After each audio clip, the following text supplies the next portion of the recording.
Well, we have a special guest today. She's Palm Beach County Food Bank's little elf, and she's on another huge mission.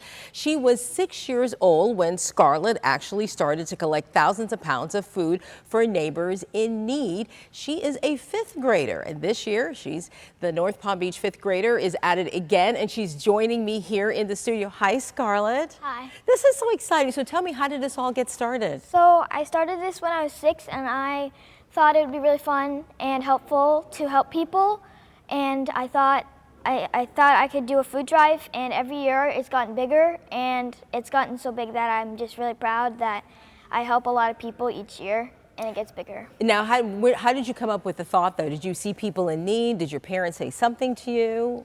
Well, I just thought, well, prices have gotten bigger, and I thought that I could help people.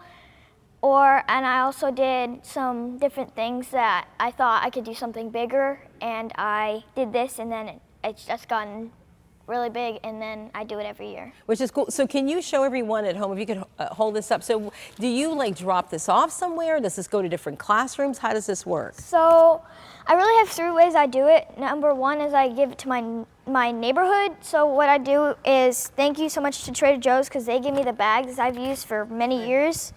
And then I tape my flyer to it, and then I put it under people's doors, and then there's a specific date, and then they put it out by their door, and then I come and pick it up. So tell me your reaction the first time you started collecting the bags that were full of food. It's really fun because I get excited when I see one. Oh, there's one over there. Oh, there's one over there. And it's like a treasure hunt because everybody hopefully has one by their door, and I get to go run up and grab it. Now, do you keep track of every year how many pounds of food you've collected? So the food bank comes to our house and collects the food. We have big boxes, and then we write on the box, please weigh, and then they email my mom, and they tell us how much it weighs, and then each box they tell us. So this year we've gone through 3.5 boxes. Oh my goodness. So you brought another bag, your parents brought it, and you have a couple of samples of some of the things. I'm just gonna put it out here so you can see some of the things that she actually has collected, which is great. You've got spaghetti sauce here, and oh, I love this, gluten-free seasoning, that you can use if you want to bread something like chicken or fish. You've got garbanzo beans.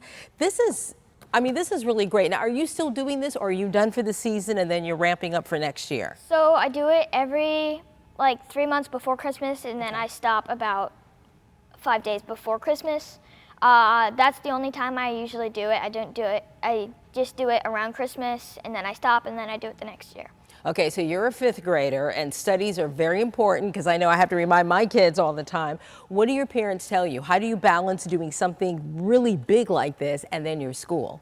So I really give a bag to anybody I see, and then hopefully they'll give it to me. I give it to anybody. I give it to my softball team. I give it to my theater. I give it to my school, my library, and I get so much food from that. That is great. Okay, so let's talk about, you're also into sports. This is not the only thing you do. Somehow you find room for sport. Tell me what sport you play. I play softball. And what position do you play? I'm a pitcher.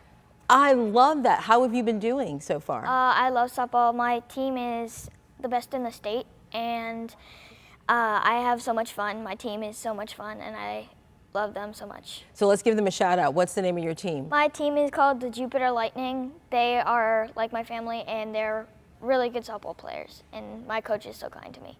That is great. So before we wrap up, I just want to ask you one more question. Some people have hit some really hard times. What do you say to those who can help? Do you say, don't forget? What do you say? So really, hopefully whoever sees this video will hopefully do this in their neighborhood or in their school. Like some other kids saw this and they did that, and then it gets bigger, and then more food helps. I think that's great. You're young. Do you have any idea what you want to do when you grow up yet? I want to be a zookeeper. Whoa, wait. Okay, we're going from softball to zookeeper? Okay, hold on a second. Let me take 30 seconds for that. Zookeeper, where did that come from? I love animals. Oh, do you have pets at home? I have a cat named Slash. Slash, oh my goodness. So you want to be a zookeeper. Okay. All right, so we know this is not the last time we're going to hear about you, Scarlett. I'm so glad you were here with me today. Thank you. This is great. High five. Great job. All right, let's turn it over to Kate. Yeah, Scarlett, maybe you should contact the Palm Beach Zoo and make sure they're going to keep all of the animals warm this weekend, because we are looking at a major cool down, the coldest air of the season. I'll let you know how low it will go coming up after the break.